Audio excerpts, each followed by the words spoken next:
예, 목사와 장로의 자격에 대해서 오늘 5번째 설교인데요. 마지막입니다.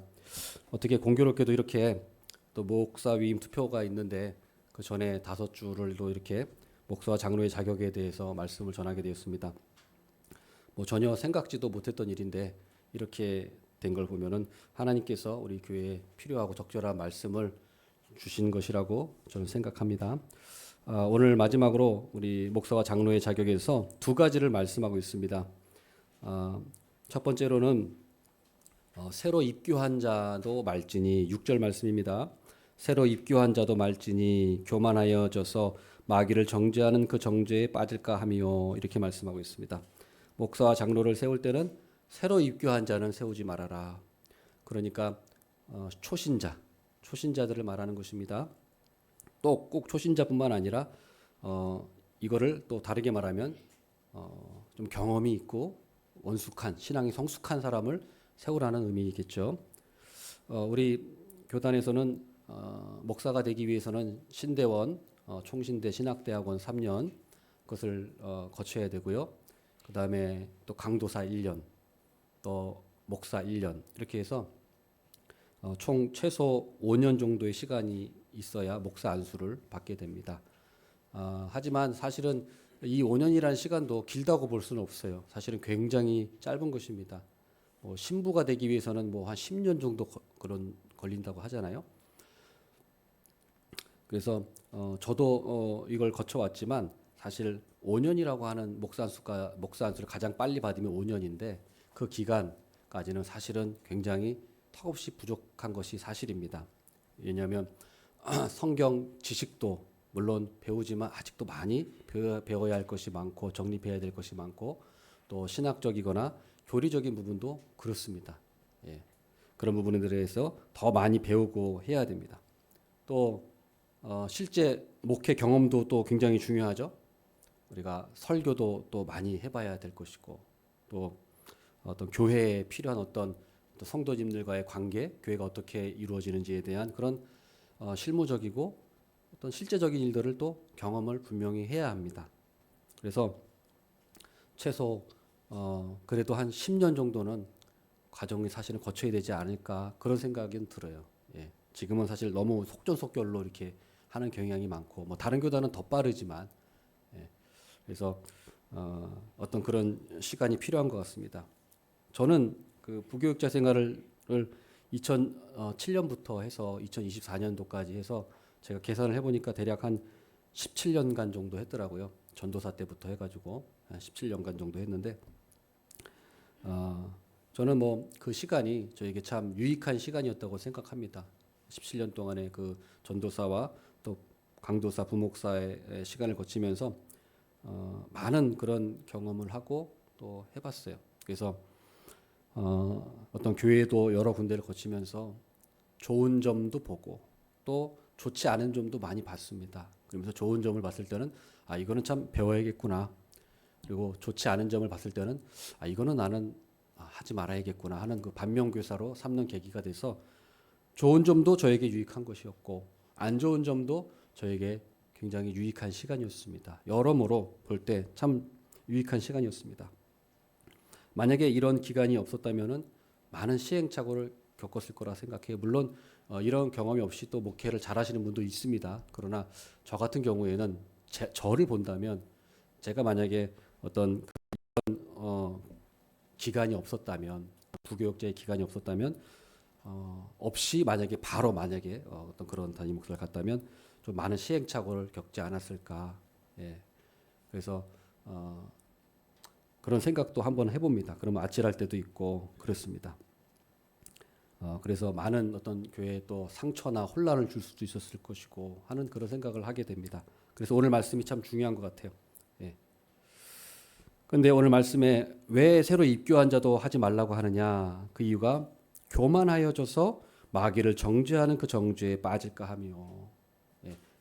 초신자를 목사와 장로를 세우지 말라고 하는 이유가 교만하여질 수가 있기 때문이다. 교만하여질까 봐 그런 것이다. 이렇게 말씀하고 있습니다. 이것은 참 저에게 딱 맞는 말씀인 겁니다. 예, 저에게 딱 맞는 말씀이. 저도 그 처음 신학교 가서 입학해서 전도사 되고 하니까 많이 그 교만해지고 또 헛바람이 들고 많이 그러더라고요. 그래서 설교도 막 굉장히 막 세게 하고 막 너무 막 비판적으로 막 하고 정죄하는 식으로 막 하는 설교를 많이 했던 것 같아요. 그러나 그렇게 하다 보니까 어느 순간 정작 제가 한 설교대로 제가 살지 못하고 있다는 사실을 발견하게 되면서 많이 깨닫게 됐습니다. 아니 너는 네가 설교하면서도 너가 정작 못 지키고 있지 않느냐 하면서 제 자신에 대해서 절망을 하게 됐어요. 아무리 노력을 해도 정말 부족하구나. 예. 최소 제가 설교한 만큼은 살아야 되는데 제가 설교한 만큼을 제가 못 산다면 그것은 얼마나 참 부끄러운 일이 아니겠습니까? 제가 제 자신을 제일 잘 아는데 그래서 절망하고 그랬어요.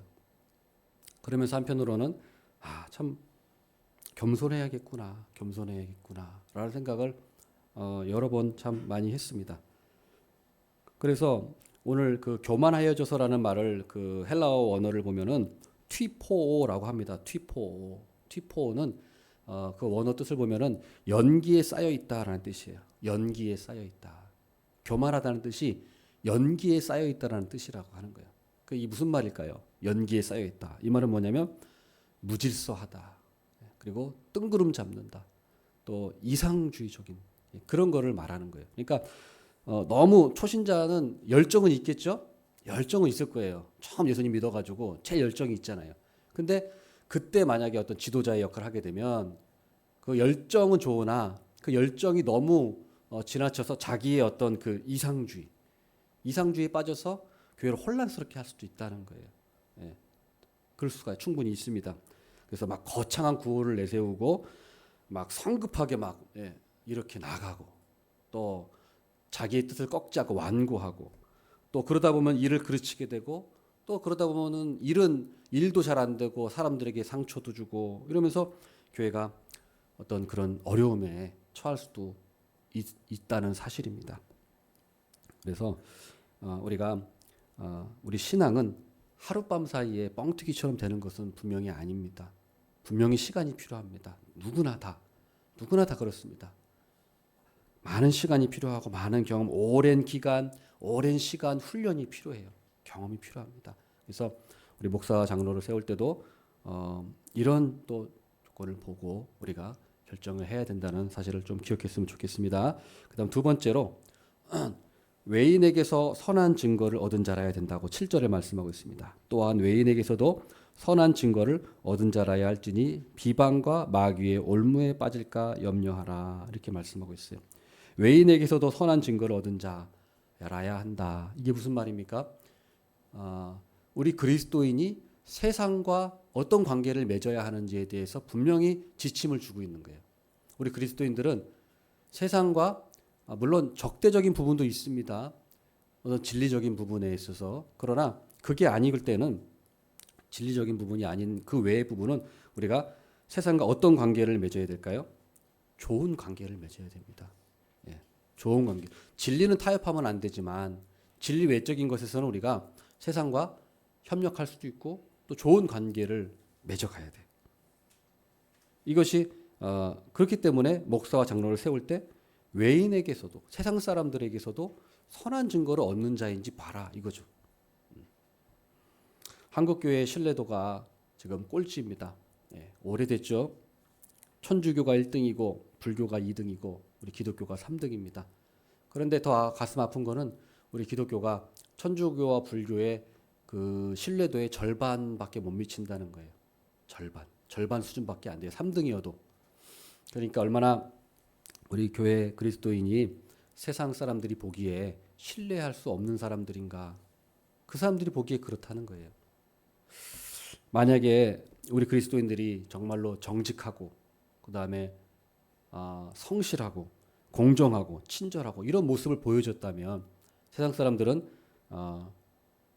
어떤 우리 기독교인들을 봤을 때 높은 도덕성을 보고 신뢰할 수 있었을 거예요. 그러나 그렇지 못했기 때문에 우리 신뢰도가 낮은 겁니다. 그래서 우리가 이 부분 참 교회가 우리 그리스도인으로서 우리가 이 신뢰도를 회복해야 됩니다. 저희 집 옆에 바로 교회가 있어요. 저희 집 바로 옆에 교회가 있는데 저희 집 창문이 보면 바로 교회입니다. 저희 집 거실 교회예요, 바로. 예. 그 교회에 가끔 저희가 이제 주차할 데가 없어서 이제 다세대 주택 거기니까 주차할 데가 없어서 가끔 이제 그 교회에 주차할 때가 있습니다. 그 교회가 좀 커요. 예, 큰 규모입니다. 그래서 가끔 주차할 때가 있는데 주차할 때 보면은 관리 집사님이 그 교회 두 분 계시거든요. 관리 집사님이 두 분 계신데 굉장히 좀 눈치를 많이 봐요. 그 교회가 저희 주차할 때마다 물론 죄송하고 또 교회 일도 있으니까 제가 된 게 미안하고 그렇죠. 근데 좀 한번 웃어줬으면 좋겠는데 한번 웃지를 않으시더라고. 항상 그 엄한 표정으로 네, 누가 또 주차하고 있나 막 이렇게 보고 계시니까 뭐 이렇게 막 쫄아가지고 네, 눈치 보면서 이렇게 되고 이렇게 조금 잠깐 댈게요 이렇게 하고 가는데 조금 아쉽더라고요. 좀 그래도 한번 웃어주셨으면 좋을 텐데 제가 음료수도 몇 번 갖다 드린 적 있거든요. 그럼 막 이렇게 막 절대 안 받으려고 굳이 그렇게까지 할 필요가 있나? 예, 음료수 좀 주면 좀 친절하게 받고 이래도 좋을 텐데. 예, 근데 저는 그 교회를 보면서 안타까운 게 뭐냐면 주차장이 굉장히 넓어요. 굉장히 넓은데 항상 텅텅 비어 있어요. 그러니까 항상 텅텅 비어 있어요. 그러니까 그게 아쉽더라고요. 차라리 그 공간을 좀 활용해서 지역 주민을 위해서 좀 열어주고 이렇게 하면은 좀 귀찮긴 하지만 저도 경험해봐서 굉장히 귀찮거든요. 그게 그렇지만 좀 하면 어떨까 그런 생각도 들더라고요. 근데 볼 때마다 그 넓은 주차장이 항상 텅텅 비어 있는 걸 보면은 저는 생각해요. 지나가면서 이웃 주민들이 그걸 보고 무슨 생각을 할까?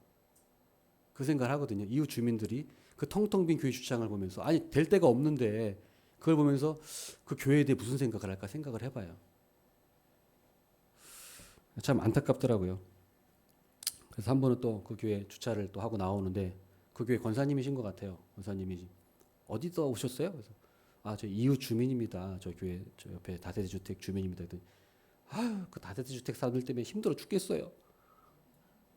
다세대 주택 사람들이 뭐 교회가 시끄럽다 뭐하다 뭐 이렇게 불평이 많은지 전 잘 모르겠습니다만은 막 그렇게 처음 보는 분인데 그런 얘기를 해서 굳이 뭐 저한테까지 그런 얘기를 할 필요가 있는가 싶어서 그런 생각이 들었습니다. 아무튼간에 우리가 그리스도인으로서 참 생각해봐야 될 문제라고 생각합니다. 우리 교회 안에서는 참 좋고 다들 좋은 장로님, 좋은 권사님이지만 우리가 이웃에게는 어떤 이미지를 갖고 있는가 우리가 한번 생각해봐야 될 거라고 생각합니다. 그래서 만약에 이제 그렇지 못할 경우 어떤 결과가 생긴다고 합니까?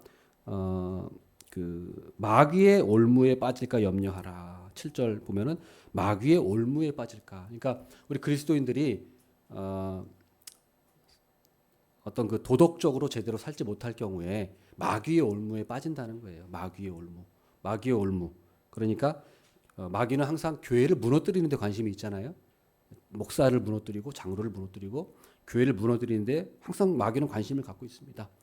그러니까 항상 교회를 무너뜨리려고 해요. 그러려면 가장 효과적인 게 목사를 무너뜨리고 목사가 부정을 저지르고 부패하고 도덕적으로 막 타락하고 하면은 교회는 금방 혼란스러워지고 흩어지게 돼 있잖아요.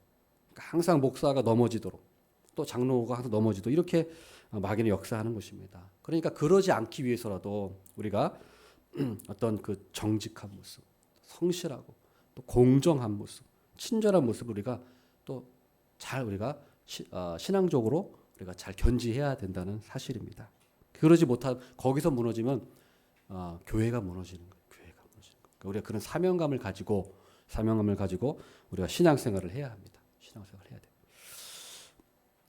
그래서 말씀을 맺도록 하겠습니다. 우리가 오늘 이렇게 5주에 걸쳐서 목사와 장로의 자격에 대해서 배웠지만 완벽한 목회자는 없습니다. 완벽한 장로도 없고 완벽한 성도도 없고 완벽한 교회도 없습니다. 이 세상은 완전한 것은 없어요. 예. 그러나 우리 사도행전에서 보듯이 초대교회 우리 교회는 세상으로부터 이웃들로부터 칭송을 받았다. 칭찬을 받았다는 그런 말씀이 있지 않습니까? 그것이 우리에게 참 교훈이 되는 것 같아요. 우리의 목표가 되는 것 같습니다. 그래서 우리 세비전 교회는 목사가 잘 세워지고 장로도 잘 세워지는 우리 교회가 되길 원합니다. 그리고 성도님들도 오늘 말씀을 잘 새겨서 우리가 이렇게 실천해야겠구나. 이렇게 성숙한 신앙인이 되고 성숙한 직분자가 되야겠구나라는 그런 다짐을 하는 그런 계기가 되었으면 좋겠습니다. 아무쪼록 우리 세비전 교회가 그런 목사, 장로, 성도가 교회가 좋은 교회가 되기를 간절히 소망합니다. 아멘. 기도하겠습니다.